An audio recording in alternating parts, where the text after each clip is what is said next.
comigo no livro de Salmos, número 146. Vamos ler a partir do versículo 3. Salmo número 146. Vamos ler do verso 3 ao verso 5. A fome atrai o sobrenatural. Eu não vim atrás de um Deus natural. Eu não vim atrás de ouvir coisa legal. Eu vim atrás de destino, mudança, me tornar alguém diferente. Eu creio nessa mudança. Eu creio nesse poder. E é sobre isso que a expectativa da sua mente tem que estar. O vento que sopra, a fome, o desejo. Feche seus olhos só um segundinho. Fala para Deus que você quer ouvi-lo nesse momento. Fala para Deus que você precisa dele. Fala para Deus que você não tem outra voz que mais tenha valor do que a voz dele. Ó Deus, nós te pedimos, fala conosco. Nós temos fome. Elogie ele, elogie, elogie ele. Elogie, elogie, diga que ele é tudo para você. Diga que ele é a tua alegria, diga que ele é a tua paz, diga que ele é o teu Deus, diga que ele é o teu Pai, diga que ele é tudo para você. Nós te desejamos, te desejamos, te desejamos e não queremos sair desta reunião sem ter a plena certeza que o Senhor falou conosco, Pai. Venha ao nosso encontro, em nome de Jesus. Salmo 146, verso 3 diz: não confiem em príncipes, em meros mortais, incapazes de salvar.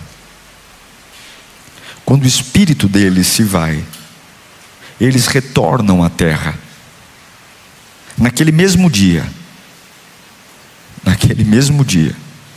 desaparecem os seus planos. Bem-aventurado aquele cujo auxílio é o Deus de Jacó, cuja esperança está no Senhor, o seu Deus. A gente precisa entender quem está falando aqui nesse salmo. É um salmo forte, é um salmo que mexe com aquilo que a gente espera. Mas esse salmo, o peso dele não é só quem escreveu, mas em que momento esse salmo foi escrito. Tem um grupo de salmos que nós chamamos salmos de aleluia, que são os últimos salmos da Bíblia. É o do Salmo 146 até o Salmo 150. E eles são chamados salmos de aleluia porque todos eles terminam com louvem ao Senhor. Aleluia, louvem ao Senhor. Esses salmos, eles não nascem como nasceram os salmos de degraus, que eram salmos quando os judeus chegavam em Jerusalém e subiam os degraus para louvar. Não, esses salmos, eles foram construídos num período depois de muitas frustrações com Israel. Um salmo construído onde um povo viu reis que prometeram proteção falharem. Salmos que foram escritos depois de líderes políticos causarem uma enorme decepção. Salmos escritos depois de alianças humanas terminarem em total desastre. Ou seja, expectativas colocadas em poderosos, em políticos, em sacerdotes, todas elas não os salvou. O povo tinha aprendido da maneira mais dolorosa que confiar em pessoas não garante segurança. E é isso que nós vamos ouvir da parte de Deus aqui. O salmo começa dizendo: não confiem em príncipes. E aí o salmista crava, dizendo: mortais, incapazes de salvar. Repara que quem escreve provavelmente foi um israelita pós-exílio, pós-cativeiro. Então é muito provável que esse salmista, ele passou uma vida inteira, enquanto cativo, dizendo: algum rei nos salvará, algum governante nos salvará, alguma autoridade vai vir, alguém vai nos salvar. Mas enquanto ele estava cativo, ele viu o templo de Jerusalém ser destruído. Ele viu o povo sendo levado cada vez mais escravo. E aí vem uma revelação espiritual. O problema nunca foi o rei, o governante que falhou, o líder que não cumpriu. O problema sempre foi a expectativa que eu tinha de que essas pessoas me salvassem. É sobre isso que nós temos que conversar aqui hoje. Porque se você não alinhar suas expectativas, a sua fé morre. Se você não alinhar suas expectativas, o seu coração quebra. O salmista não está escrevendo uma teoria aqui. Ele está escrevendo algo depois de uma decepção real. E é nítido que a preocupação dele é: homens, líderes, morrem. Pessoas poderosas morrem. Promessas feitas por homens acabam. Podem ser promessas incríveis, planos humanos, como ele diz, no mesmo dia que o homem morre, seus planos morrem com ele. Está na sua Bíblia. E qual é o problema? Nossas relações horizontais se tornaram mais fortes do que nossas relações verticais. Hoje, para eu estar bem com Deus, obrigatoriamente eu preciso estar bem com as pessoas.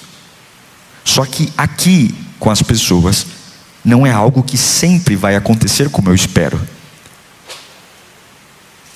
A única relação que não muda é essa. Ele já disse que estará comigo todos os dias, que o seu trono é um trono fiel, que Ele é um Deus que é o mesmo ontem, hoje e eternamente. Aqui não há estabilidade. Aqui não há como dizer que tudo vai se manter igual. Aqui há. Aqui tudo se manterá igual. Aqui, quando eu tiver 90 anos de idade, Deus é o mesmo. Meus filhos, meus netos, meus bisnetos, meus tataranetos podem confiar que aquilo que aconteceu comigo vai acontecer com eles. Esta relação não muda, mas essa relação muda. E é isso que o salmista está dizendo: não confiem em príncipes, não confiem em meros mortais, não digam que eles vão salvar vocês, porque no dia que eles acabarem, os planos morrem. Deus está nos ensinando que algo que parece ser óbvio não é. Homens têm limites, homens têm prazo de validade, homens falham. E hoje Deus vai tratar essa área silenciosa da sua vida. Eu quero falar sobre expectativas. Fala comigo bem alto: expectativas. Sim, o problema não são as pessoas, o problema é você, é a sua expectativa. Porque tem muita gente aqui que não está ferida pelo que fizeram com você. Você está ferido pelo que você esperava que fizessem. Que mal que fez para você? Que eu esperava que ele fosse assim, eu esperava que isso aconteceria assim. Ninguém te fez nada. Quem está te machucando é a sua expectativa. Repara no detalhe. O Salmo 146 não diz para você não amar as pessoas. Ele não fala isso. O texto não está dizendo para você não se relacionar. Ele só está dizendo o seguinte: não confie em meros mortais. É isso. O texto não está combatendo o relacionamento. Ele não está dizendo para você não namorar, para você não casar, para você não ter amizade, para você não ter colega, para você não abrir sociedade com alguém. Não, o texto não está proibindo. O que ele está proibindo é: não transfira a esperança de salvação para um homem. Não transfira. Existe uma diferença entre amar alguém e uma outra diferença entre dizer: esta pessoa que amo salva a minha vida, essa pessoa que amo salva o meu coração. E isso pode parecer algo tão óbvio que nos destrói, porque nós não vigiamos o coração, não vigiamos o freio que temos que algumas vezes dizer: opa, estou passando do limite. Ei, estou colocando essa pessoa para ocupar muitos ambientes da minha alma. Essa pessoa está quase virando uma muleta de apoio. Não há nenhuma relação e decisão da minha vida que eu não passe por ela. Ela é a voz que escuto no dia da incerteza. Ela é a pessoa que procuro na carência. Ele é a pessoa que falo quando tenho dúvidas. Essa pessoa acaba sentando num trono tão poderoso, e Deus está dizendo: não espere que alguém seja um salvador. Jeremias capítulo 17, verso 5. Tem uma pancada aqui. Diz o Senhor: maldito, amaldiçoado é o homem que confia nos homens e que faz da humanidade mortal, que faz de um homem que tem validade, que vai virar pó, a sua força, mas cujo coração se afasta de Deus. Cada vez mais espero do homem, cada vez mais espero das pessoas, e cada vez menos oro, cada vez menos clamo, cada vez mais me derramo aos pés de um igual. Choro, imploro por atenção, imploro por afeto, e cada vez menos me derramo na presença do Espírito Santo. Clamo por sua graça, clamo por sua presença, e eu faço de um homem mortal a força. Isso não é maldição mística, isso é consequência de péssimas escolhas. Isso não é obra das trevas, isso não é feitiço, isso não é gente te perseguindo. É quando você para de esperar aquilo que só Deus pode dar e começa a esperar de homens, e aí o resultado é um só. Fala comigo: frustração. É isso que o salmista está dizendo. Eu já vi reis falharem, já vi políticos falharem, já vi líderes falharem, já vi um templo de Jerusalém inteiro ser destruído. Fomos levados no cativeiro. Eu não posso confiar em príncipes, eu não posso confiar naquele que um dia cai. Isso tem que tomar um cuidado enorme, porque existe um desapontamento que ninguém vê. E talvez você está sentado aqui dizendo: puxa vida, minha vida espiritual foi para o vinagre, eu me sinto fraco. Quantas vezes você ficou triste e nem contou o motivo para ninguém? Porque dá até vergonha, mas a gente está triste porque não foi o que fizeram com você, mas foi o que você fez pela pessoa, e a pessoa não fez por você. Tem um monte de crente assim. Você fez e a pessoa não fez por você o que você fez por ela. Acabou. Acabou. Tem gente assim. E aí nasce o erro: esperar que o outro me ame como eu amo. É um erro. Esperar que o outro se entregue como eu me entrego. É um erro. Esperar que o outro pense como eu penso. Deus não criou clones emocionais. Deus não criou clone. Eu projeto no outro quem eu sou, e espero que o outro seja quem eu sou, e crio uma expectativa que ele será como eu sou. Sabe o que Paulo fala em Romanos capítulo 12, verso 3? Olha esse texto: por isso, pela graça que me foi dada, digo a todos vocês: não pensem de vocês mesmos além do que devem pensar. Não tenha sobre si mesmo uma autoimagem, um conhecimento além, ou seja, não exagere, mas pensem o quê? Moderadamente, segundo a medida da fé que Deus deu a cada um. O que ele está dizendo? Não se ache a última bolacha do pacote. Tenha um pensamento moderado, porque tem gente que viaja na maionese. Tem gente que viaja, não sei que planeta você vive, eu não sei que vida você tem, mas Paulo está dizendo: pessoas dão a partir do nível que possuem. Você algumas vezes está cheio do Espírito Santo, você teve um encontro com Deus, você tem graça de Deus, e você entrega não baseado no outro, mas você entrega naquilo que recebeu. E a pessoa que você está ajudando é novo convertido, ela não teve uma experiência com Deus, e ela não vai conseguir devolver a você na proporção do que você entregou, porque nós sempre entregamos ao outro aquilo que recebemos.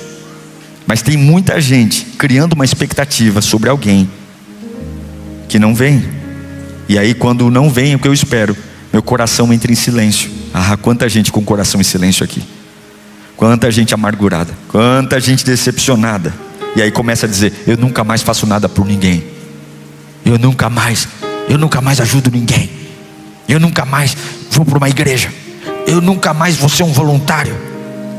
Mas essa pessoa que você espera algo, porque você fez dela uma fonte, essa pessoa não tem o coração que você tem. Queridos, Deus vai nos curar nesta manhã.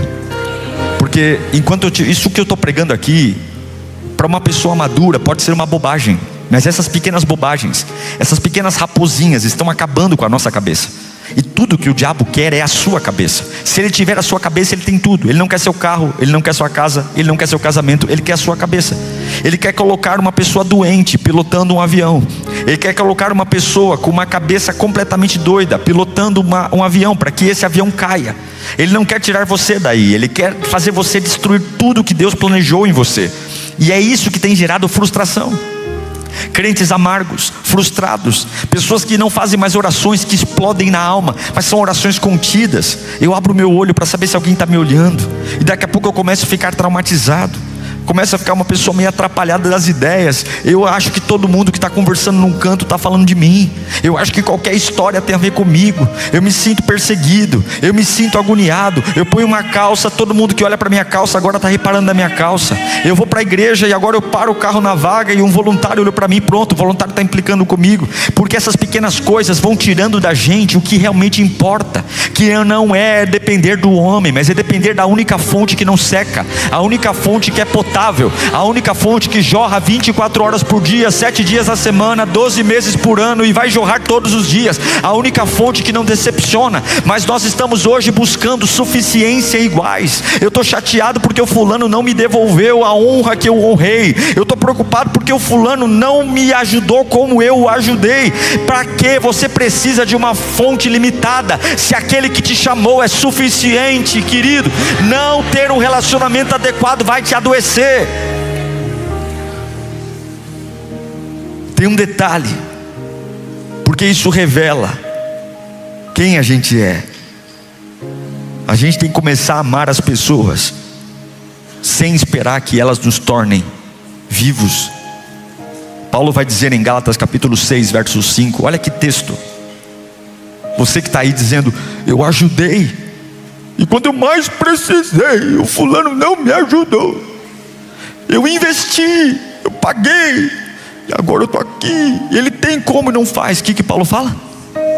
Cada um deverá carregar a própria carga, lindão. Cada um deverá se virar nos 30, bonitão. Cada um, isso é Bíblia, cada um cuide da sua vida. Sabe o que ele está dizendo? Se alguém te ajudar, legal, mas viva sem esperar que alguém ajude, porque a sua vida é responsabilidade sua. O tempo que você está chorando, tentando entender por que você fez bem para alguém e essa pessoa não fez bem para você, se você tivesse tomando a presença de Deus como fonte, você já tinha se levantado, já tinha se curado, Deus já tinha aberto o caminho, Deus já tinha te dado criatividade, Deus já tinha te dado direção. E essa carga que hoje você abandonou para ficar revirando lixo, você já estaria vivendo um novo nível da presença de Deus na sua vida. Ninguém, escuta aqui, ninguém foi chamado para carregar a sua felicidade. Ninguém foi chamado para se responsabilizar pela sua paz. Ninguém foi chamado por Deus para fazer os seus dias melhores. Esse é o papel do Espírito Santo que está entre nós. Meu querido, que haja uma cura hoje, uma cura agora. Nós precisamos de um novo nível, e esse ano é o ano da sabedoria, Lírio. Nós temos que ter sabedoria. A Bíblia diz que a criança se alimenta de um jeito e o adulto se alimenta de outro. É tempo de comer comida de adulto. Eu quero comer comida de adulto. Eu não quero mais mingau, eu não quero mais papinha, eu quero feijoada, eu quero lasanha, eu quero macarronada, eu quero coisas maravilhosas que Deus tem para mim. Mas nós precisamos alinhar nossa expectativa. O tempo que nós passamos chateados e magoados é um tempo que não volta, que nós vamos viver anos agora onde nós vamos olhar para trás e dizer, faz muito tempo que eu não fico chateado com ninguém, faz muito tempo que eu não fico magoado com ninguém, faz muito tempo que eu não fico de bico no canto. Por quê? Porque a minha expectativa está no Senhor. Ele é o meu Deus, Ele é o meu Pai, é do Senhor.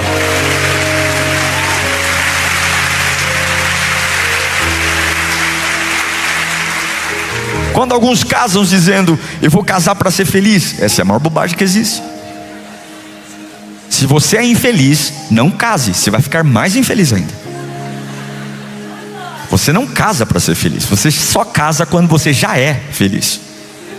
Quando você for feliz, você casa. Porque se você aprender a ser feliz sozinho, você vai conseguir ser feliz casado. Porque se você é feliz solteiro, é porque sua felicidade não depende de uma outra pessoa, depende de Deus. Aí o que a gente ouve dos casamentos hoje? Pastor, ele mudou. Pastor, ela mudou. Ela não é mais a mesma. E na verdade ninguém mudou. Na verdade só acabou o período onde a pessoa fingia ser quem ela não era. Ou ela parou de fingir quem você esperava que ela fosse. A verdade, irmãos, é que você não sofre pelo que as pessoas são. Você sofre pelo personagem que você criou delas. Perfeita, maravilhosa, linda, lindo, meu tudo, meu amor, vidona, não aguento ficar longe de você, tudo para mim. E aí você vai perceber que ele não é tudo para você. Você vai perceber que essa vidona é uma vidoca, é uma vidinha. Porque ser humano é assim. Quando você desequilibra, fazendo de alguém ser a fonte da sua felicidade, é óbvio que as pessoas nos deixam felizes. É óbvio, irmãos. Eu não estou dizendo para você ser uma pedra de gelo. É óbvio que estar com as pessoas que a gente ama nos tornam felizes. Mas tem que ter um limite. Tem que ter uma hora que eu vou falar o seguinte: eu não posso acreditar que essa pessoa nunca vai falhar comigo. Eu não posso colocar na minha cabeça que essa pessoa nunca vai me decepcionar. Eu não posso viver uma mentalidade de que essa pessoa é perfeita, porque só tem um que vai ocupar esse lugar. Se você fizer de um príncipe e de uma princesa mortal a sua fonte, você perde a sua autonomia. Você vai dizer o seguinte: eu só estarei bem quando estiver bem com ele. Eu só vou estar bem quando estiver bem com ela. Eu só vou estar bem quando ele estiver feliz. E são coisas que você não controla. Por isso que Salomão diz em Provérbios 4:23. Leia comigo no 3, um texto conhecidíssimo. 1, 2, 3. Acima, pois dele origina a vida. Veja, deixa o texto. Acima de tudo. O que é tudo? Tudo é tudo. O que é mais importante? Orar ou guardar o coração? Falar em línguas ou guardar o coração? Cantar ou falar ou guardar o coração? Dizimar ou guardar o coração? Vir para a igreja ou guardar o coração? Ele coloca guardar o coração na categoria primordial. Acima de tudo, guarda o coração. Porque é do coração que origina a vida. Se o meu coração está podre, a minha vida é podre. Se o meu coração está doente, a minha vida é doente. Se o meu coração está inflado em ciúme, a minha vida é uma vida de ciúme. Se o meu coração é egoísta, minha vida é egoísta. Se o meu coração é frágil, agora se eu guardar o meu coração. Coração fala de prioridades. Coração fala daquilo que é vital para mim. Coração fala daquilo que é importante, que é inegociável. Se eu guardar o meu coração e colocar Deus como centro do meu coração, a minha vida está protegida, o meu futuro está protegido. As pessoas elas vão fazer chorar, mas chora o tempo do choro bíblico. O choro dura uma noite, não é um mês, não é um ano, não são 10 anos, não é uma crise. Eu vou chorar à noite, eu vou chorar, eu vou tremer, eu vou babar, eu vou falar algumas bobagens, porque eu sou gente, eu não sou anjo. Eu vou falar que vou morrer, mas logo essa é tudo emoção. Emoção é igual diarreia, vem forte e passa logo. Mas logo depois desse choro da infantilidade da minha vida, o meu coração está guardado, e a luz de Deus tomará o meu coração de volta, dizendo: agora você vai tomar banho, você vai se maquiar, você vai fazer a barba, vai trabalhar, porque enquanto você vai cuidando das coisas com o coração guardado, eu reponho tudo aquilo que foi tirado de você. Arrume suas expectativas que Deus guardará você. Eu pergunto hoje: quem controla o seu humor? Quem é responsável pelo seu humor? Quem hoje tem o poder de definir se você está alegre ou triste? E pergunto, quem tem o poder de estragar o seu dia? Quem? Porque tem pessoas que falam desaforo pra gente, entra por um ouvido e sai por outro. Outros, quando falam qualquer coisinha mínima, já acabou comigo. Se alguém tem esse poder de fazer o seu dia ficar melhor, ou de fazer o seu dia ficar pior, essa pessoa está ocupando um lugar que pertence ao Espírito Santo de Deus. Pessoas podem até tentar, mas quem define a qualidade do meu dia é a comunhão que eu tenho com Deus. Olha, vão tentar me perseguir, me encher a paciência. A Capitolândia, ela existe, ela é real, ela fala, ela se comunica, mas eu vou treinar o meu coração para dizer que as promessas e a palavra de Deus guiará o meu dia.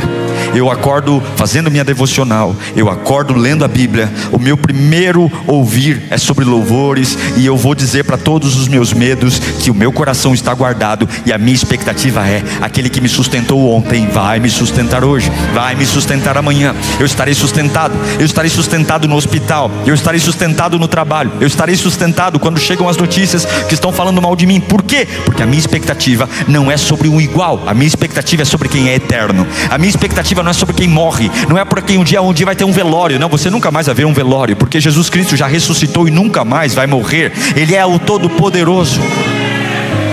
Eu já conheci pessoas muito bem sucedidas, com muito dinheiro, pessoas incríveis, com um currículo incrível, respeitados, mas emocionalmente destruído, porque toda a alegria dela dependia da aprovação de alguém.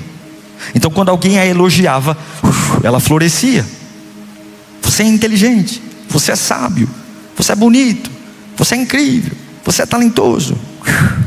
Mas quando alguém dizia: você é feio, você é burro, você é incapaz, você é confuso, você é incompetente, essa pessoa murchava. Essa pessoa, ela nunca quis amor. Essa pessoa queria validação. Ela queria que as pessoas dissessem para ela quem ela é. Poxa vida, a Bíblia já foi escrita. A Bíblia é um manual do fabricante dizendo como o produto funciona. Na Bíblia tem tudo sobre você, tudo que Deus espera de você, tem tudo que o Espírito Santo pode fazer em você. Na Bíblia tem o seu passado, o seu presente e o seu futuro. Na Bíblia tem todas as características de um homem tomado pelo Espírito Santo, os frutos do Espírito em Gálatas, os dons espirituais. Na Bíblia tem o poder do dínamos, do dunamis, do cabode, o poder da graça de Deus sobre um homem. Eu não fui gerado quando meu pai e minha mãe se conheceram, eu fui gerado antes deles se conhecerem. Por isso que eu não sou fruto de uma relação sexual, eu sou fruto de um sonho de Deus. Eu não dependo do bairro que nasci, eu não dependo da mãe e do pai que tive, eu não dependo da condição social, eu sou um fruto do sonho de Deus. Eu não sou filho de chocadeira. A Bíblia fala tudo sobre mim, mas eu quero validação. Eu quero que alguém olhe para mim e diga: fale o que você vê, fale o que você enxerga em mim. Deus já falou, Deus já disse quem você é, Deus já disse que tem planos para você. Mas você olha para alguém que está tão em dúvida quanto você, que sabe tanto pouco quanto você, e você implora: mas fala o que você enxerga, fala o que você vê, fala qual é o potencial. Você é uma porcaria para querer validação de um igual. Ninguém consegue sustentar o peso de ser o significado da vida do outro, gente. Não dê a responsabilidade para uma outra pessoa dar o significado da sua vida. O seu significado está na palavra, o seu significado está na boca de Deus. Pare de jogar na boca do teu cônjuge o significado de você existir. Diga para mim porque eu existo. Vai ler a Bíblia, vai cantar louvores, vai trazer a comunhão com Deus. O Espírito Santo vai tirar essas cortinas que o diabo colocaram e vai revelar que você tem projetos de Deus para a sua vida. Muitos estão sofrendo porque querem ser versões melhoradas de si mesmos. E aí eu me lembro do Salmo 103, verso 14: pois Ele sabe do que somos formados. Fala assim: Deus sabe do que eu fui feito. Ele sabe, meu. Ele sabe tua chatice. Tem gente que é chato, meu. É chato. Mas fazer o que? Deus conhece, Deus sabe quem você é. Deus tem um jeito de lidar com o chato. A paciência de Deus não acaba. E nem todo mundo está preparado para aguentar você. Deus está. Tem gente que não nos aguenta, pessoal. Tem pessoas que não aguentam. Você abre o coração e a pessoa fica doente. Quem está preparado para aguentar você é Jesus Cristo. Ele aguenta, Ele tem paciência, pois Ele sabe do que somos formados. Lembra-se de que somos pó. Eu aprendi na minha vida que muitas amizades não acabam por traição. Tem muitos amigos que se afastam, se desgastam, não é porque traiu, falou mal, foi desleal, mas acaba porque tinha uma expectativa irreal acumulada. A gente ficava tanto esperando, um dia essa pessoa vai fazer isso por mim, vai me ajudar. Para de esperar a perfeição do homem. Esse ano é um ano de foco para você. É um ano que o inimigo vai tentar de todos os jeitos trazer confusão para a sua vida. E uma feridinha não tratada é uma feridinha que cresce e toma conta de tudo. E Deus me trouxe aqui nesta manhã para dizer: pare de esperar a perfeição de quem ainda está em processo. Ore, ajude, entregue. Quando você espera demais das pessoas, você está dizendo para elas: me façam felizes. Olha, é uma maravilha pastorear uma igreja como essa. É uma maravilha falar todos os domingos para uma multidão. Mas eu não posso dizer que sou feliz porque estou vivendo essa fase. Eu não posso dizer para você que, nossa, a minha alegria é porque a lírio enche. Se eu fizer isso, eu sou um hipócrita. Porque daqui a um ano, se for da vontade de Deus, Deus pode fazer a gente voltar a ter 7 pessoas. Eu não posso dizer que sou feliz e realizado pelo que tenho, porque o que tenho posso não ter. Eu não posso dizer para você que sou feliz pelo que sou, porque o que eu sou, Deus pode mudar. A única fonte de felicidade é sobre quem não muda. E se eu estiver nele, não nas pessoas, eu vou viver o que Paulo falou. Porque Paulo nos dá uma aula em Filipenses capítulo 4, verso 11. Quem está comigo aí? Olha e fala: eu não estou dizendo isso porque eu esteja necessitado, pois aprendi a contentar-me em toda. Eu fico feliz e contente em toda e qualquer circunstância. Eu sei o que é passar necessidade. Eu sei o que é ter fartura.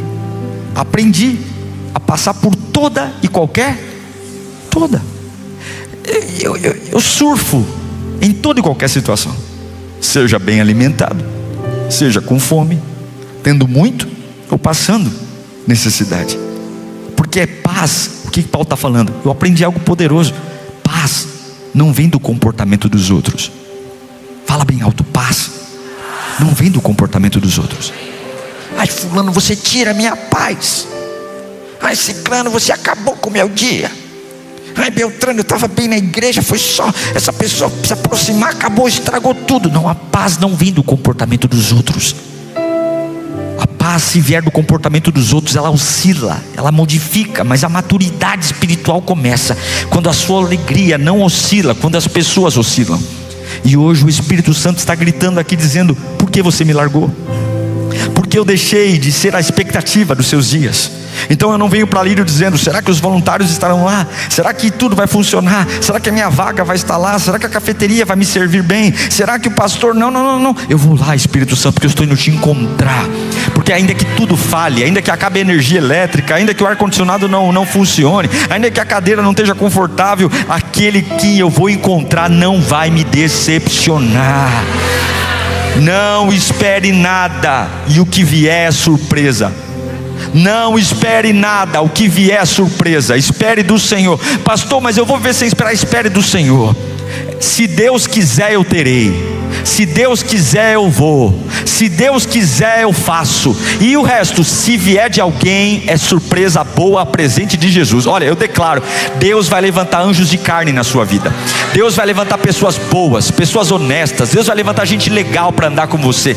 Deus te dará um bom marido, Deus te dará uma boa esposa, Deus te dará filhos maravilhosos. Mas nunca coloque-os sentados no trono de Deus. Deus é aquele que mantém você em pé quando todo mundo quebra. Deus é aquele que te mantém com dignidade quando todo mundo cava um buraco. Deus é aquele que sustenta você. Fala bem alto: eu não espero nada, e o que vier é surpresa. Gratidão nasce quando a sua expectativa diminui. Quem tem muita expectativa é reclamão. Quem tem muita expectativa murmura o tempo todo. Mas quem espera pouco sabe agradecer por tudo que acontece. Sabe agradecer por um passarinho que está cantando na árvore. Sabe agradecer por um gole de café que está tomando. Quem espera pouco sabe agradecer por um ônibus que hoje parou no ponto no horário que eu entrei. Mas quando você é extremamente metódico e tudo para você tem que estar lá em cima, altas expectativas, meu irmão, baixa a bola. Espere pouco do homem, quase nada. E quando você estiver diante do trono de Deus, aí sim, aí você abre a mão. Aí diante de Deus sim, aí você faz tudo no coração. Aí diante de Deus sim, você fala: Deus, é agora que o sobrenatural virá. Porque aquele que está sentado no trono não falha, não quebra, não volta atrás. Ele é fiel. Ele é fiel. Ele é. Glória a Deus. E todas as vezes que você for fazer algo por alguém, não faça nunca dizendo: eu espero que um dia você faça por mim o que fiz por você. Nunca. Porque essa pessoa que você está ajudando não é você. Faça por você. Olha, eu vou te dar carona, hein? Vou te dar carona. Quero ver, hein? O dia que você tiver seu carro, se você vai fazer isso, hein? Ela não é você. Tem pessoas que são super preocupadas, não tem? Gente preocupada. Tem gente que é totalmente desligado. Tem gente que é prático, outra é detalhista, se preocupa com cor, tudo. Tem gente que parece um dinossauro numa loja de cristal. Não entregue esperando receber de um diferente o que você está entregando. Entregue porque você é assim. Faça gentileza porque você é gentil. Abençoe porque você é abençoador.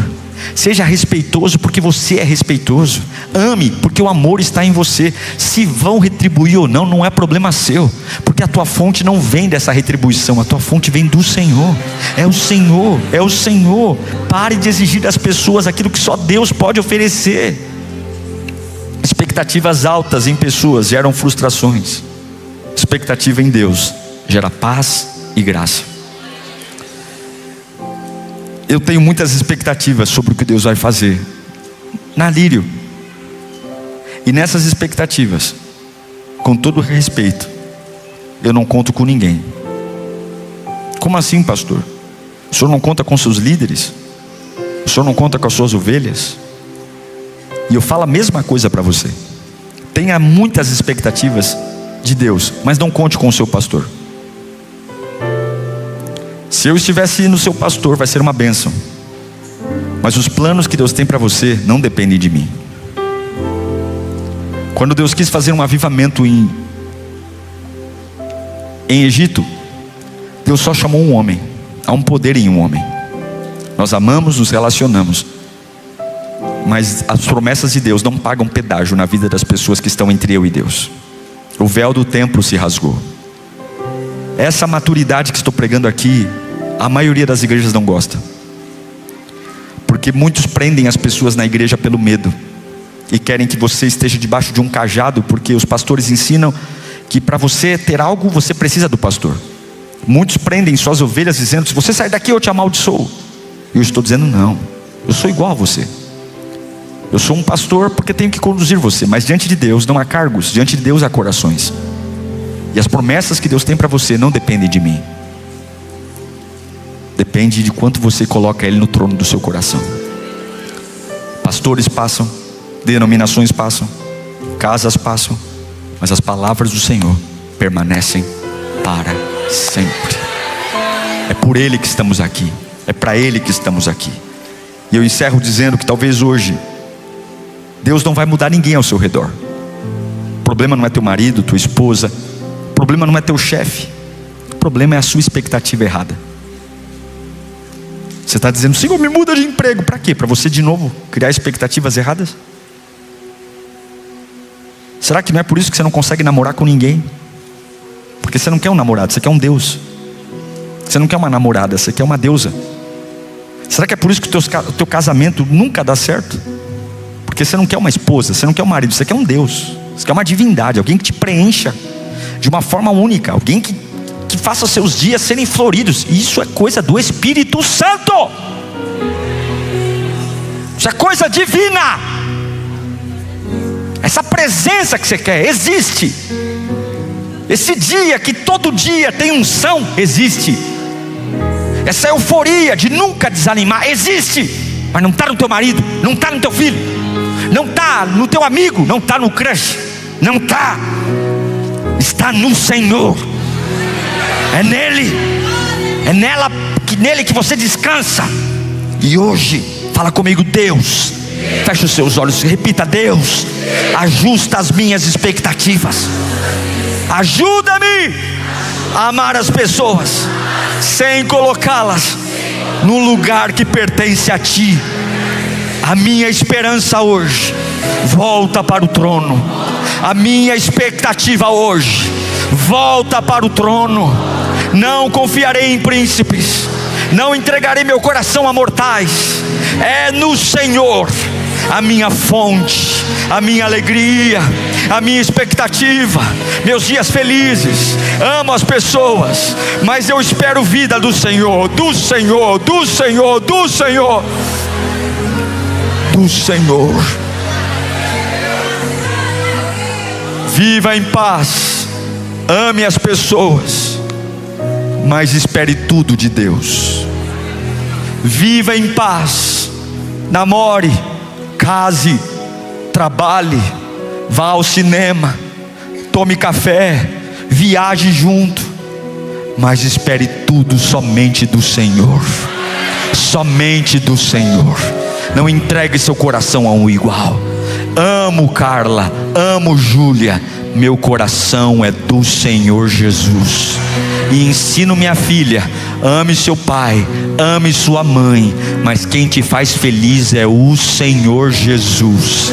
Você não morre sem pessoas, você morre sem Deus. Você não quebra sem marido, sem esposa, você quebra sem a presença de Jesus. Isso parece ser tão óbvio, mas tem fugido aos nossos olhos. Chega de ofensa, chega de chateação, chega de biquinho. Nós queremos o fogo do Espírito Santo. Nós queremos a igreja do Atos dos Apóstolos, a igreja que tem línguas repartidas. Chega, não é língua falando de ofensa, é língua falando em língua estranha, é língua cheia de unção, é criatividade. Se você voltar Deus para o trono, a sua vida desponta hoje. Você pode se colocar em pé nesse instante. A vida não pode ser complicada se nós temos um Deus que faz o trabalho pesado. Quem é a pessoa hoje que define a qualidade do seu dia? Feche os olhos. Quem é a pessoa que tem poder sobre o seu humor? Se ela manda uma mensagem boa ou ruim, ela acaba ou levanta o seu dia. Quem é aquele ou aquela que define? E muitos sabem que tem esse poder sobre você. A expectativa está destruindo a fé. Você não se sente mais espiritual. Você se sente com medo. Você se sente pequeno. Você se sente frágil. Mas o Espírito está aqui dizendo: eu faço o trabalho de arrumar a tua vida. Nesse momento você tem que olhar para mim. Se toda a sua vida dependesse desse momento, o que você entregaria ao Senhor agora? Se toda a sua vida dependesse do Senhor, para que ficar pisando em ovos? Para que ficar tendo essa vida de frescura, de chateação, se eu posso me encher do poder, gastar meu tempo com coisas que edificam? Bendito é o homem que confia no Senhor. O Senhor. Eu não estou preocupado com a opinião, eu estou preocupado com a presença de Deus. A minha oração é que essa presença vá a você agora. Eu sinto Jesus entrando na casa, eu sinto Ele andando entre nós. Comece a pedir perdão ao Senhor pelas vezes que você colocou alguém sentado no trono. Diga: Senhor, me perdoa, Pai. Me perdoa porque eu entreguei a qualidade do meu dia para um igual. Me perdoa, Senhor, porque eu fiz dessa pessoa a razão da minha vida. Eu tenho que amá-la, mas eu espero tudo do Senhor. Eu tenho que amá-lo, mas eu espero tudo do Senhor. É do Senhor, é do Senhor. E eu estou convertendo o meu coração agora. Eu não vou fazer concessão mais. Eu não vou ficar pecando para agradar quem não merece. E chega. Agora é um tempo de santidade. Agora é um tempo de devoção. Agora é o seguinte: quem for interferir no meu amor a Deus, sai da minha vida. Porque o maior amor da minha vida é Jesus Cristo. Eu convido você a fazer uma oração de entrega agora. Eu convido você a abrir a sua boca e se declarar ao Senhor, como se você já se declarou pra gente, não se declarou? Você já se declarou no WhatsApp, já se declarou pessoalmente, já comprou buquê de rosas, você já foi lá, comprou caixa de chocolate, você já fez de tudo, levou pra churrascaria, restaurantes caros, você já se declarou pra tanta gente igual. Se declara pro Senhor Jesus agora, se declara pra Ele, fala pra Ele tudo que Ele precisa ouvir de você agora. Vai, rasga o coração, fala pra Ele que Ele é tudo, fala pra Ele que Ele é o maior amor da sua vida, fala pra Ele que sem Ele você não vive, fala pra Ele que os seus dias são melhores com Ele, fala pra Ele que Ele é a tua força. Fala, querido, abra a boca e fale. Vamos ouvir a palavra. Quantos amam a Bíblia aqui? Amém. Pois bem, abra lá em Josué capítulo 5. Vamos ler alguns versos. Eu quero, junto com você, trazer uma revelação ao seu coração. A palavra de Deus cura, liberta e transforma. Josué capítulo 5, verso 1 diz assim: quando todos os reis amorreus que habitavam ao oeste do Jordão e todos os reis cananeus que viviam ao longo do litoral souberam como o Senhor tinha secado o Jordão diante dos israelitas, até que tivéssemos atravessado. Ele secou até que tivéssemos atravessado. Eles se desanimaram, perderam a coragem de enfrentar os israelitas. Naquela ocasião, o Senhor disse a Josué: faça facas de pedra e circuncide os israelitas. Josué fez facas de pedra e circuncidou os israelitas em Gibeate Aralote. Ele fez isso porque todos os homens aptos para a guerra morreram no deserto depois de terem saído do Egito. Todos os que saíram haviam sido circuncidados, mas todos os que nasceram no deserto, no caminho, depois da saída do Egito, não tinham passado pela circuncisão.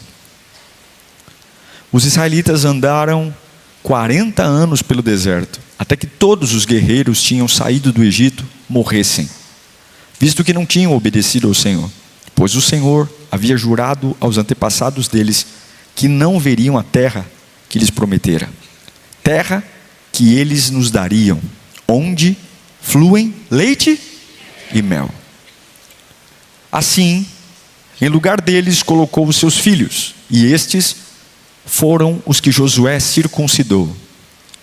Ainda estavam incircuncisos, porque não tinham sido circuncidados no caminho. Depois que a nação inteira foi circuncidada, eles ficaram onde estavam, no acampamento, até se recuperarem. Então o Senhor disse a Josué: hoje removi de vocês a humilhação sofrida no Egito. Por isso, até hoje o lugar se chama Gilgal. Na tarde do 14º dia do mês, enquanto estavam acampados em Gilgal, os israelitas celebraram a Páscoa nas planícies de Jericó. No dia seguinte da Páscoa, eles comeram pães sem fermento e os grãos de trigo tostados, produtos daquela terra. Um dia depois de comerem o produto da terra, o maná cessou. Fala comigo: acabou o maná. Já não havia maná para os israelitas, e naquele mesmo ano comeram do fruto da terra de Canaã. Estando Josué já perto de Jericó, olhou para cima e viu um homem em pé, que empunhava uma espada. Josué se aproximou dele e perguntou: você é por nós ou pelos nossos inimigos? Nem uma coisa nem outra, respondeu. Venho como comandante do exército do Senhor. Então Josué prostrou-se com o rosto em terra, em sinal de respeito, e lhe perguntou: que mensagem meu senhor tem para o seu servo? E o comandante do exército do Senhor respondeu: tire as sandálias dos pés, pois o lugar que está é santo. Fecha os teus olhos. Não há nada mais importante do que a Bíblia, a palavra de Deus. Peça ao Senhor para falar o que você precisa, não o que você quer ouvir. Não subestime o poder da palavra. Não subestime. A palavra aponta o teu futuro. A palavra te prepara para guerras. A palavra alimenta a sua alma, seu espírito. E todos os opressores que querem roubar o poder da palavra estão repreendidos agora. Todas as obras malignas que querem impedir que a semente caia na boa terra são repreendidas agora, pelo poder do nome de Jesus. Oh Espírito Santo, seja bem-vindo aqui. Bem-vindo para arder nossa alma. Bem-vindo para inflamar nosso espírito. Bem-vindo para revelar a nós o teu querer. Ah, se eu tiver uma palavra, ninguém me para. Se eu tiver uma palavra, meu coração pega fogo. Se eu tiver uma palavra, Satanás, eu te atropelo todo. Porque o Senhor é o Deus Todo-Poderoso. E é nele que confiamos. Diga graças a Deus.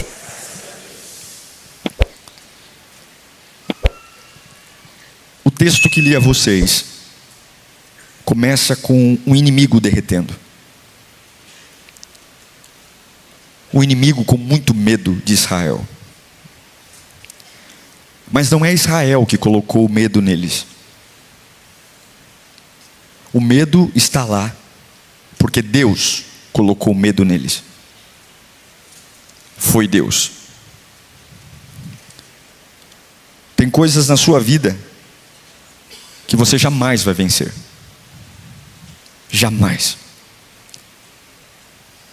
E Deus está dizendo: não é a sua força, mas é a minha interrupção.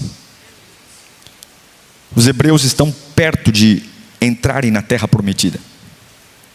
Há um rio, o rio Jordão, que não é só um rio, mas ele é uma proteção para Jericó, que é a primeira cidade a ser conquistada.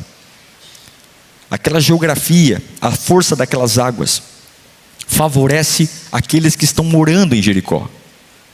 Mas Deus, naquele dia, interrompeu o fluxo das águas. Eles passaram. E quando os reis inimigos viram o fluxo das águas interrompidas, a Bíblia diz que o coração dos reis derreteu. Eles não tiveram coragem de enfrentar Josué. Porque quando Deus para o fluxo, quando Deus para o fluxo do Jordão, o inimigo perde o argumento. Não importa a força dos reis.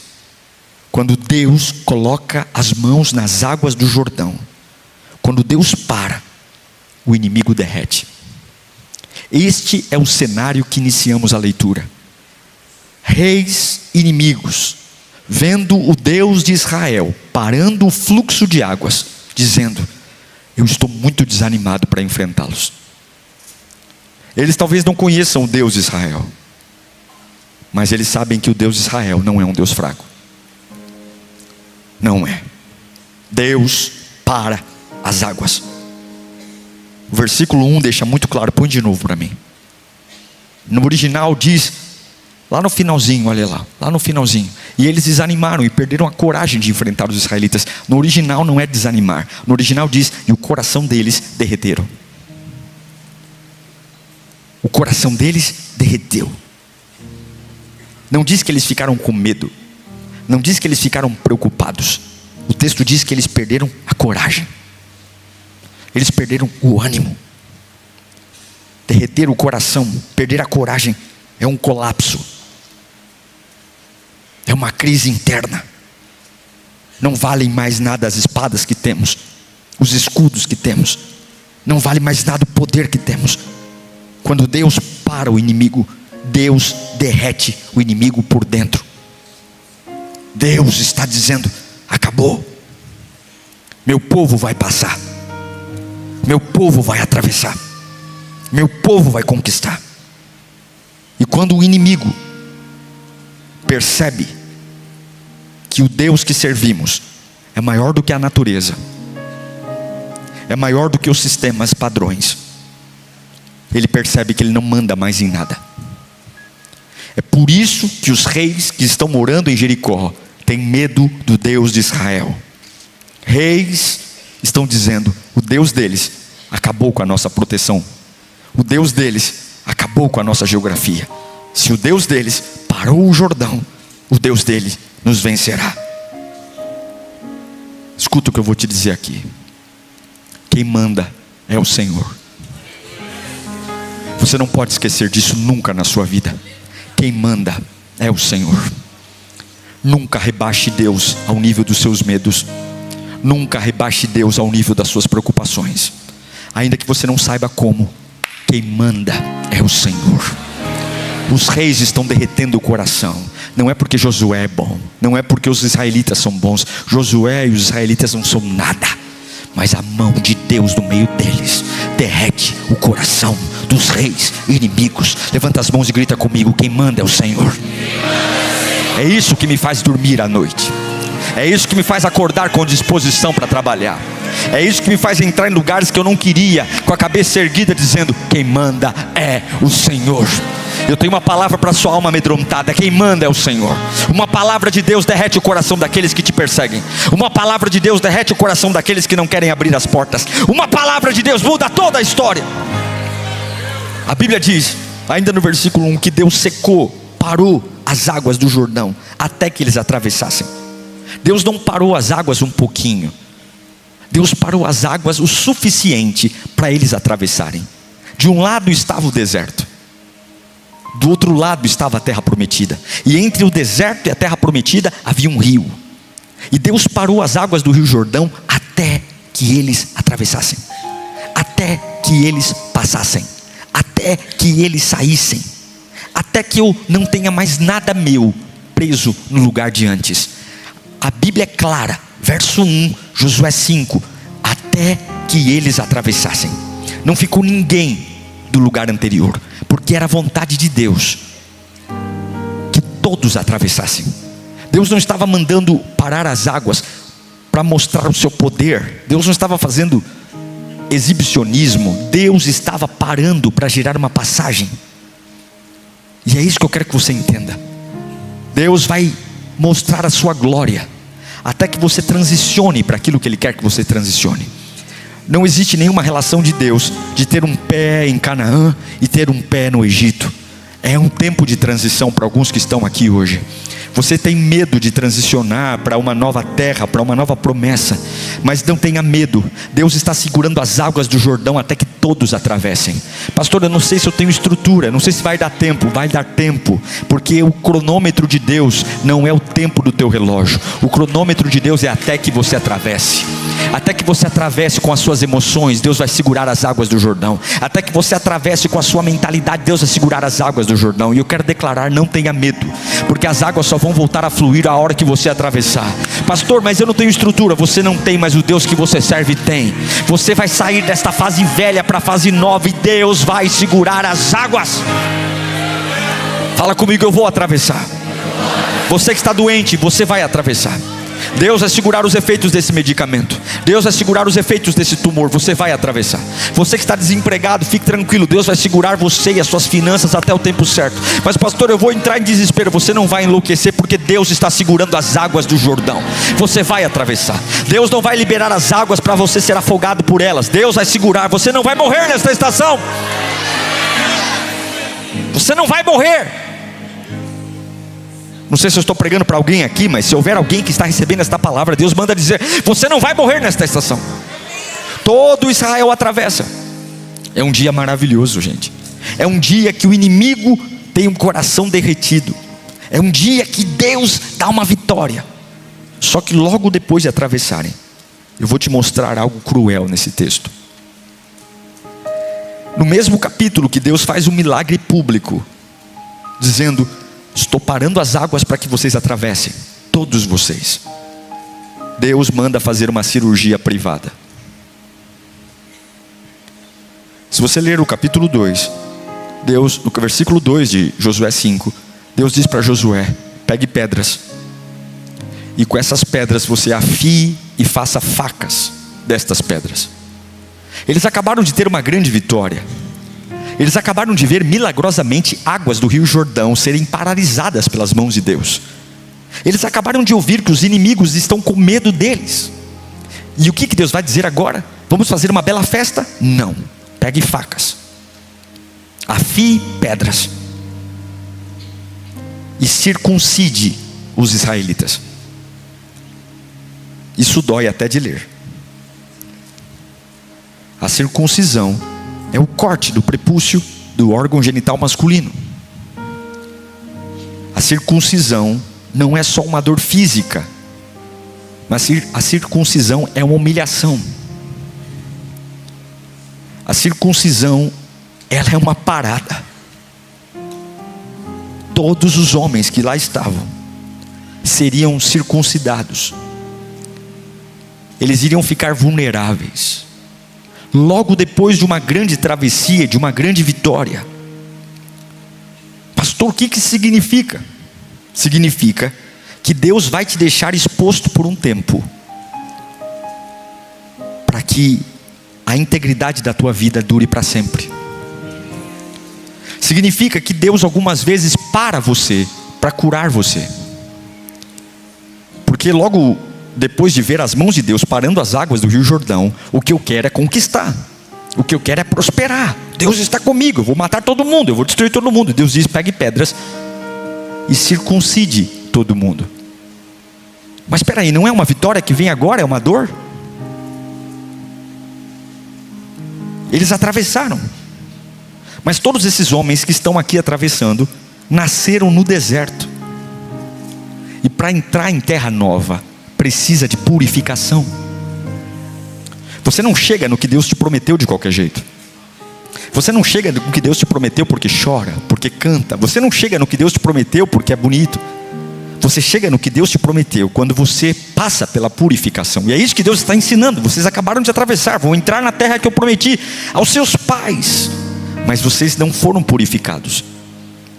Se você perceber lá no versículo 8, diz que depois que a nação toda foi circuncidada, eles ficaram no acampamento até se recuperarem. Eles ficaram parados, esperando cicatrizar, esperando a circuncisão parar de sangrar, esperando a dor aliviar. Depois de uma grande vitória, Deus me parou. Depois de uma grande conquista, Deus me freou.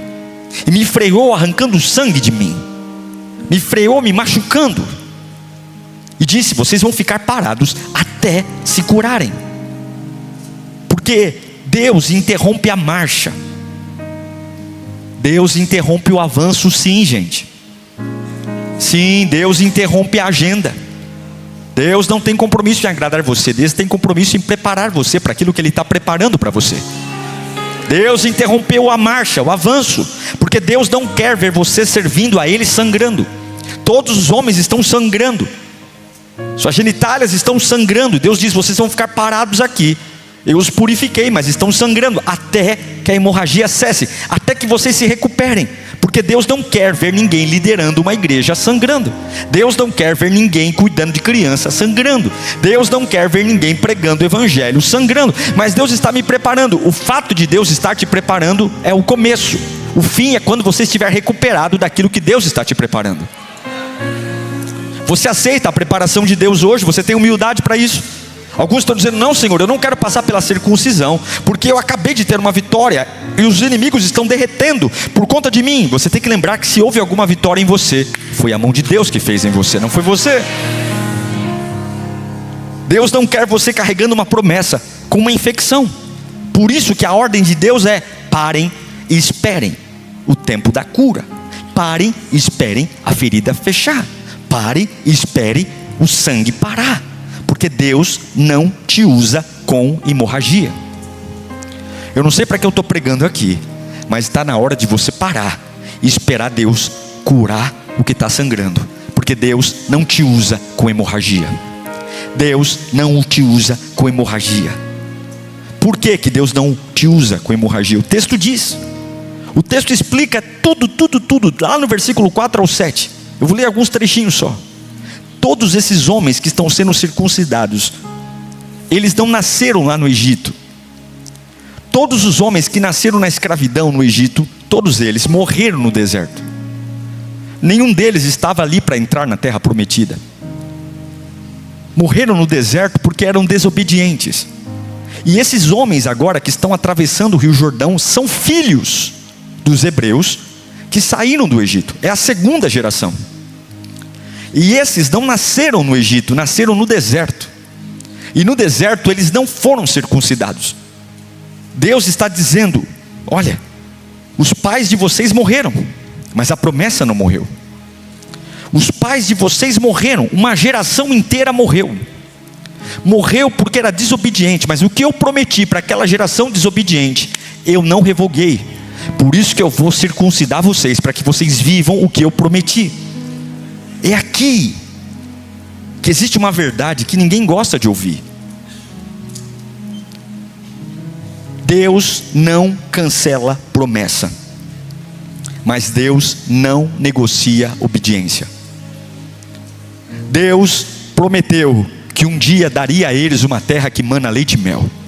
Deus prometeu a você que daria uma família estruturada, uma casa bendita, um ministério sólido. Deus prometeu a você que daria uma empresa, e aquilo que Ele prometeu, Ele não cancela. Mas Deus também não negocia obediência.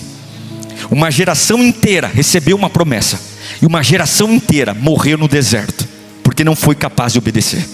A promessa se mantém, mas agora os filhos daqueles que morreram têm que ser purificados. A promessa continua, mas desobediência não entra. Veja, eu não sei se você está entendendo o que eu estou tentando transmitir do coração de Deus para você, mas a verdade é que todos nós chegamos aqui porque um mar se abriu, um rio se abriu. Todos nós estamos cultuando e amamos estar na casa de Deus, porque em algum momento os nossos inimigos olharam para nós e falaram assim: nossa, Deus está na sua vida. Isso me motivou tanto, isso me alegrou tanto. Mas o fato de eu estar caminhando, o fato de eu estar progredindo, todos esses jovens nasceram no deserto, e todos eles caminharam. Deus permitiu que eles caminhassem durante uma viagem. Eles andaram, eles avançaram, mas eles não tinham a marca da aliança. E qual é o problema, pastor? Se eu nasci no deserto, eu posso andar, eu posso ir longe, mas eu não chego até o fim se eu não tiver a marca da promessa. Eu posso vir um período, eu posso amar estar na quinta B-Power, eu posso amar estar num domingo, eu posso celebrar cada passo que eu dou, mas o fato de Deus me permitir avançar não significa que aquilo que está pendente vai passar despercebido. Deus não esqueceu que eles andaram no deserto, atravessaram o mar, o Rio Jordão, mas havia algo pendente. Progressão não é aprovação. Eles progrediram, mas eles ainda não estavam aprovados. E Deus os para os aprovar. Deus os para os curar. Deus os para arrancar algo deles. Deus os para alinhar a mente. Deus os para porque existe uma promessa prestes a ser cumprida. Deus os para. Tem gente pensando: pastor, eu estou fazendo tanta coisa. Sim, você está fazendo tanta coisa, mas não é sobre fazer, é sobre ser.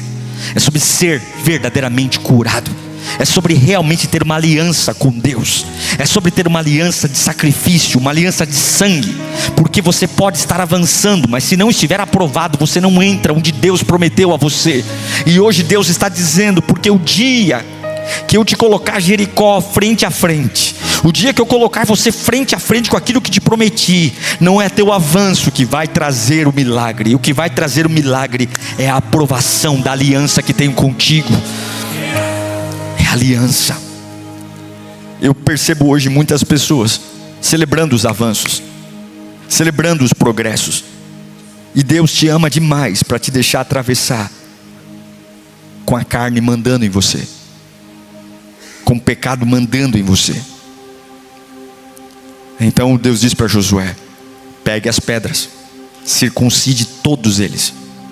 Você imagine os gritos, você imagine a dor, e Deus diz: fiquem aí se recuperando.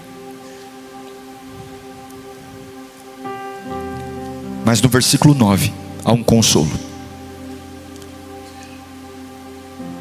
Então o Senhor falou para eles, depois que removeu depois que circuncidou, o que Deus disse para eles? Hoje. O que Deus fez? Eu removi de vocês a humilhação sofrida no Egito. Por isso, até hoje, o lugar se chama Gilgal. Olha que interessante. Nenhum deles que vai ser circuncidado nasceu no Egito. Todos eles nasceram no deserto. Mas Deus diz: hoje eu removo a humilhação sofrida no Egito. A humilhação sofrida no Egito. Eles não nasceram, mas eles carregam a vergonha dos pais. Eles carregam a vergonha dos antepassados. Os pais deles morreram no deserto. E Deus está dizendo: existe uma vergonha que está se perpetuando, uma vergonha que está vindo de casa para casa. Se vocês se purificarem, eu estou removendo a vergonha do Egito. Você saiu de um lugar, mas o lugar não saiu de você. Você saiu de um ambiente, mas o ambiente não saiu de você. Então eu estou te parando, porque eu preciso, antes de você entrar naquilo que te prometi, você não vai entrar lá envergonhado, você não vai entrar lá traumatizado. Eu vou arrancar a vergonha de você, porque não adianta mudar de fase se aqui dentro ainda tem coisas antigas. Não adianta mudar a cor de cabelo, não adianta mudar de carro, não adianta mudar de igreja, se aqui dentro o Egito ainda está gritando. Não adianta você querer uma revolução. Você saiu, mas a vergonha ficou.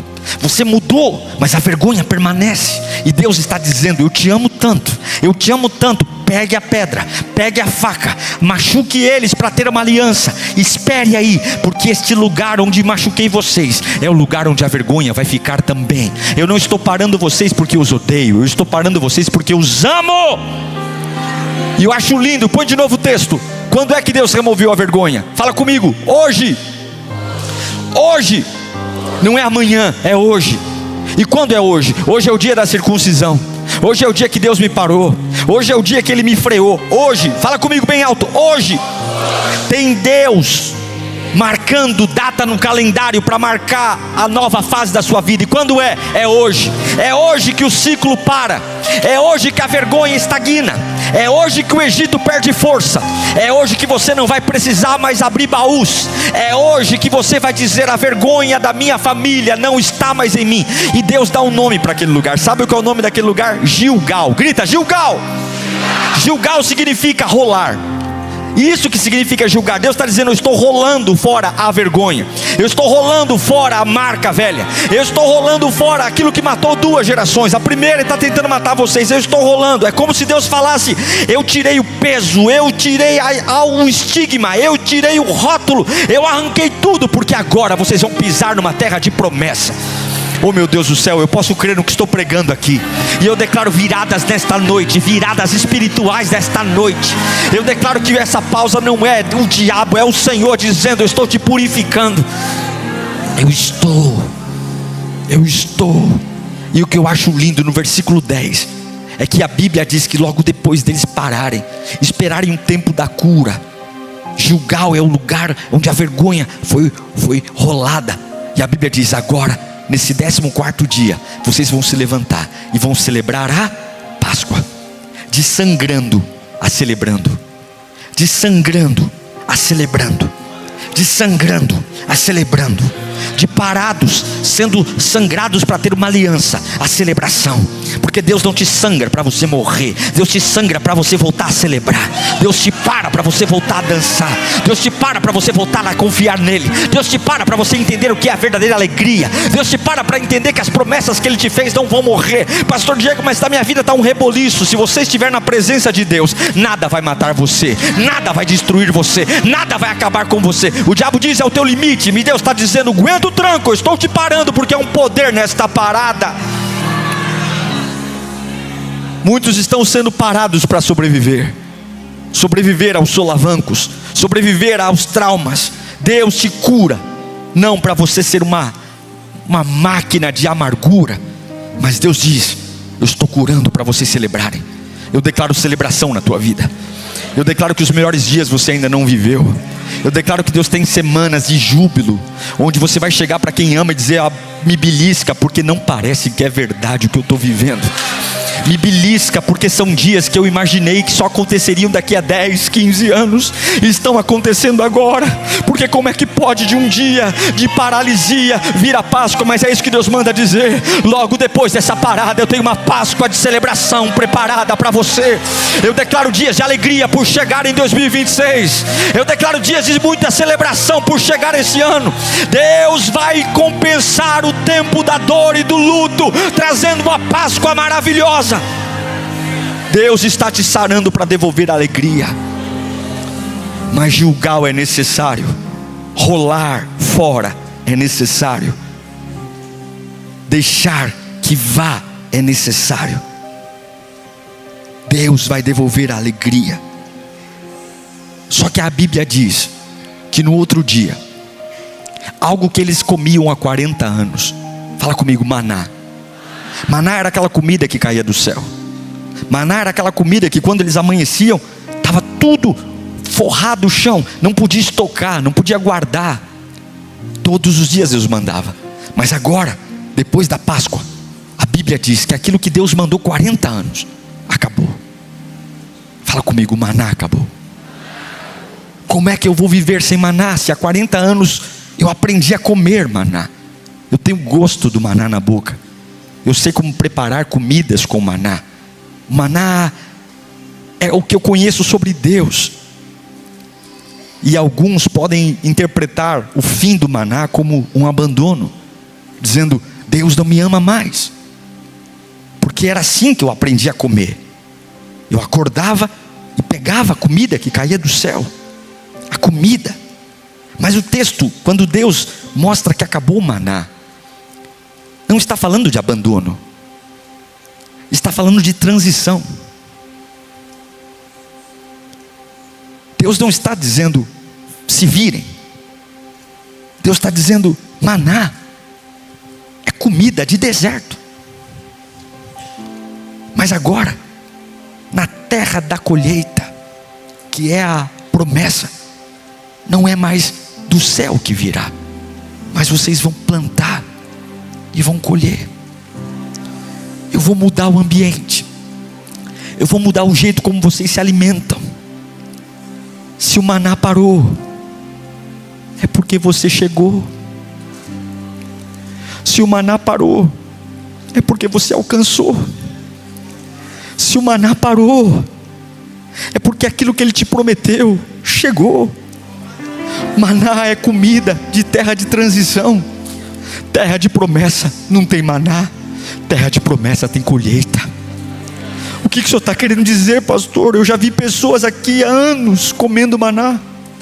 Maná pode ser uma muleta emocional, o maná pode ser alguém que virou um escape para você, o maná pode ser até um vício, o maná pode ser um relacionamento que foi uma anestesia, o maná pode ser aquele quebra-galho no meio do deserto.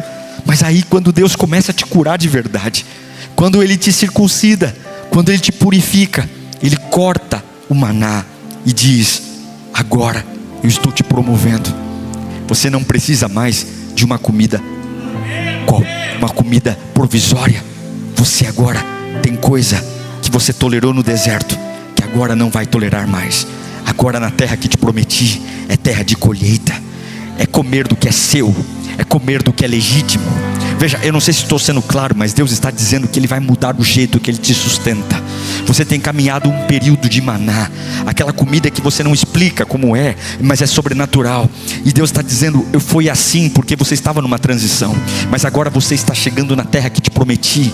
Agora eu vou começar a mostrar que você pode em mim produzir o verdadeiro alimento, não precisando mais de algo sobrenatural apenas, que vem e você nem sabe explicar. Agora você vai olhar para uma terra que te prometi e vai viver aquilo que um dia disse a você: terra que mana leite e mel, uma terra que eu prometi a você, uma terra onde é legítima, uma terra onde a promessa se cumpre.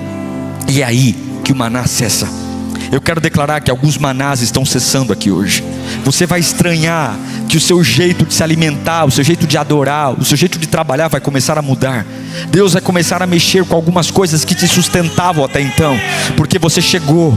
Esse culto é uma linha de chegada em nome de Jesus na sua vida. Deus está parando alguns aqui para tratar a alma e dizer: acabou o tempo do deserto, agora é tempo de terra de promessa. Se você crê no que eu estou pregando, comece a olhar para a tua casa não mais como um deserto, mas como uma terra de promessa. Comece a olhar para os teus filhos não como um deserto, mas como uma terra de promessa. Comece a olhar para aquela empresa que Deus te deu não como um deserto, onde você está todo dia dizendo: oh Senhor, como é que eu vou pagar as contas? Comece a projetar futuro, plantar orçamento, plantar organização, porque acabou o maná, agora é a época de colheita. Deus te dará colheita, Ele vai cumprir o que te prometeu. Deserto foi muito bom, mas passou. Agora Deus parou você para dar a você uma terra verdadeira, uma terra que é sua. E aí, enquanto eles estão ali tentando entender, lá no versículo 13, aparece um homem com uma espada. Ele viu um homem em pé, que empunhava uma espada. E Josué se aproximou dele e perguntou: o que ele perguntou? Você é por nós ou contra nós? Você está a favor da gente ou pelos nossos inimigos? E a resposta dele é maravilhosa. Põe o próximo. Ele falou: nenhuma coisa nem outra. Eu não estou aqui nem por você, Josué, e nem estou aqui pelos seus inimigos. Eu estou aqui por causa do Senhor dos Exércitos. Sabe o que ele está falando para Josué? Eu não sou seu aliado, eu sou seu comandante. Eu não vim aqui unir forças a você, eu vim aqui conduzir e governar você. Deus não é só seu amigo, Deus é o seu comandante. Deus não é só seu amigo, Deus é o seu comandante. Senhor, o Senhor veio me ajudar? Não, não vim te ajudar, eu vim te governar. Senhor, o Senhor veio aqui segurando a minha mão e Não, eu não vim te ajudar, eu vim mandar em você. Você vai fazer o que eu vou mandar. Você é por mim ou por eles? Eu não sou nem por você nem por eles, eu sou por aquele que me enviou, Todo-Poderoso. Você estará debaixo do governo de Deus nessa temporada. Eu declaro o governo de Deus. Tem uma diferença enorme entre Deus te ajudar e Deus te governar. Chega de ajuda, é tempo de governo. Deus vai governar minha casa, Deus vai governar meu relacionamento, Deus vai governar meu ministério, Deus vai governar meus dons. Deus não veio me dar uma força, Deus não veio me dar um tapinha nas costas, Deus veio ser Senhor da minha vida. Ele veio governar você. Governar você. Deus não veio apoiar seu plano. Olha aqui para mim, você que é empresário. Deus não veio governar seu plano. Deus não veio assumir e bater palma para o seu plano. Deus veio comandar tudo. Deus não veio te dar conselhos para você criar seus filhos. Deus veio dar ordem de como você vai criar seus filhos a partir de hoje. Deus veio. É lindo, porque Deus não faz média com Josué. Tudo começa com água se abrindo. As águas se abrem e o coração dos inimigos derretem. Logo depois de um grande milagre, Deus os para, Deus os circuncida, Deus tira a vergonha, Deus tira o maná e diz: agora vocês vão comer da colheita. Deus agora manda alguém dizendo: haverá governo.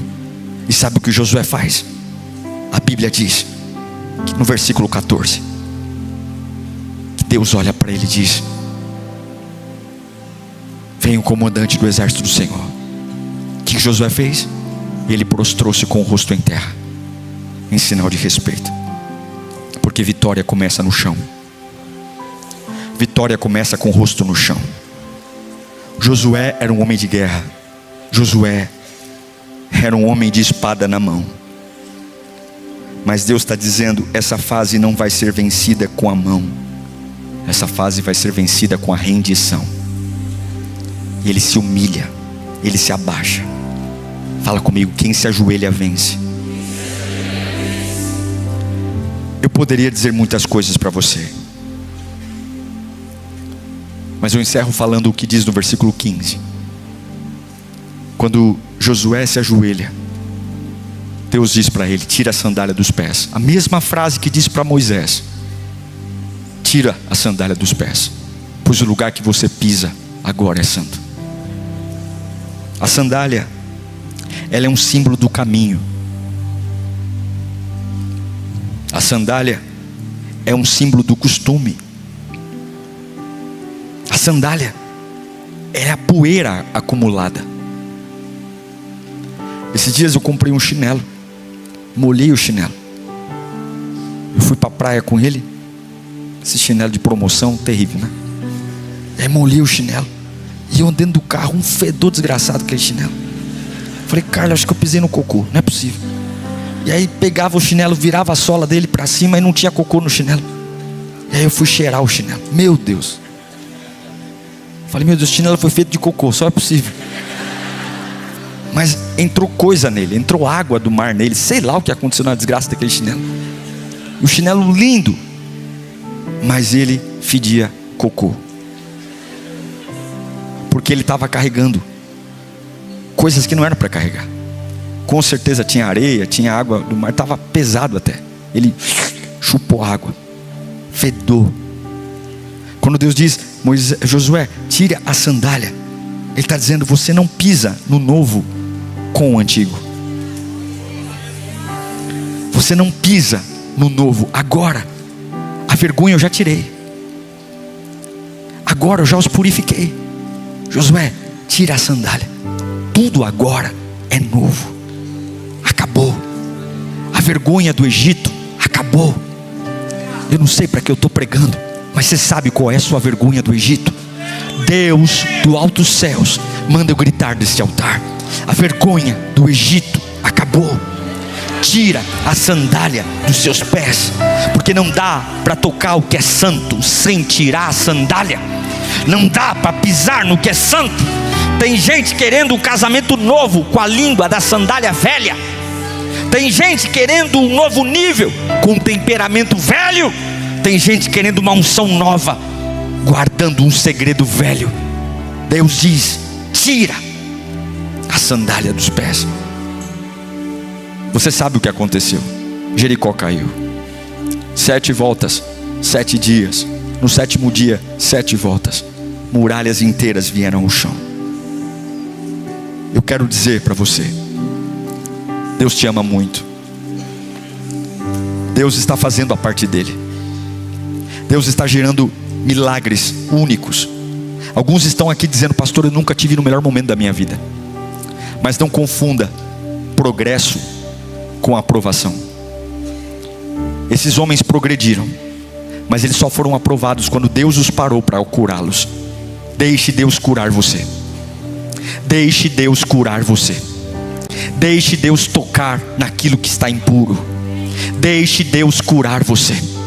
Nem que isso pare um pouco a sua vida. Deixe Deus curar você. E quando Ele parar para curar você, espere a cura. Não vá fazer suas coisas sangrando, espere, porque a tua alimentação está para mudar. Suas sandálias vão cair por terra. Deus tem sapatos novos para você. E eu declaro que um novo tempo, uma nova fase, uma nova estação está para chegar. Você pode fechar os seus olhos nesse instante.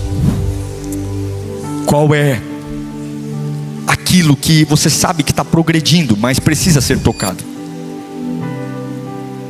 Qual é aquilo que, se você não deixar Deus te tocar, a vergonha do Egito continuará? Deus está dizendo aqui nessa igreja hoje, há um Gilgal, lugar de rolar. Vamos rolar a vergonha. Não, vocês não vão viver o que te prometi debaixo de vergonha. A vergonha da família vai cair por terra hoje. A vergonha da humilhação dos antepassados. Chega, você não é uma porcaria. Deus está pegando hoje você e dizendo, eu te amo tanto que eu vou parar você. Há vitórias para os próximos dias, mas hoje não. Hoje eu vou tocar naquilo que precisa ser tocado para te purificar. Senhor, nós pedimos a purificação nesse dia. Nós aprendemos a progredir, mas esquecemos de pedir a purificação. É tão bom ver o Senhor abrindo o Rio Jordão, mas não adianta eu atravessar e os meus inimigos dizerem, que maravilha, Deus está com você, se o meu coração não foi purificado, Pai. E eu preciso agora parar um pouco. Eu preciso parar até o meu progresso para dizer, toca em mim. Toca em mim, Senhor. Me cure desses sentimentos, dessas ideias. Me cure das práticas, do pecado. Porque o que vai mandar no final não é o progresso que eu fiz, mas é a aliança que eu tenho contigo. E eu quero ter uma aliança tão poderosa, uma aliança tão única, uma aliança tão verdadeira, que eu consiga viver as tuas promessas, que ninguém me pare mais. Uma aliança que eu não coma mais comida de deserto, mas que eu comece a colher na terra que o Senhor me prometeu. Chega de viver de pendulicários, chega de viver de humilhação. Eu quero comer aquilo que o Senhor me prometeu, e para isso eu te peço, Senhor, faça o que tem que fazer. Purifica-nos, ó Deus, pare-nos, ó Deus, afia as pedras hoje, afia as pedras e arranca, corta aquilo que tem que ser cortado, meu Deus, tira tudo aquilo que tem que ser tirado, ó Deus amado, e venha me governar. Não quero apenas que o Senhor me fale algumas coisas bonitas, não quero apenas abrir a Bíblia e chorar com alguns versículos. Eu quero que o Senhor me governe, eu quero que o Senhor domine as minhas mãos, o meu coração, eu quero que o Senhor domine a minha boca, eu quero que o Senhor guie os meus passos, eu quero que o Senhor me dê coragem para interromper as hemorragias, eu quero que o Senhor me dê coragem para começar a dizer não para aquilo que eu tenho que dizer. Governa-me, Senhor, governa-me, Senhor, governa-me, Pai, governa-me, governa-me, apodere-se de mim. Existem pessoas sendo governadas por demônios, que vão ao cemitério, comem velas, que abrem covas, comem vísceras, pessoas governadas, e nós aqui com dedos dizendo: não, Senhor, não me governe. Que coisa boba, me governa sim, me encha do teu Espírito, toma o meu coração,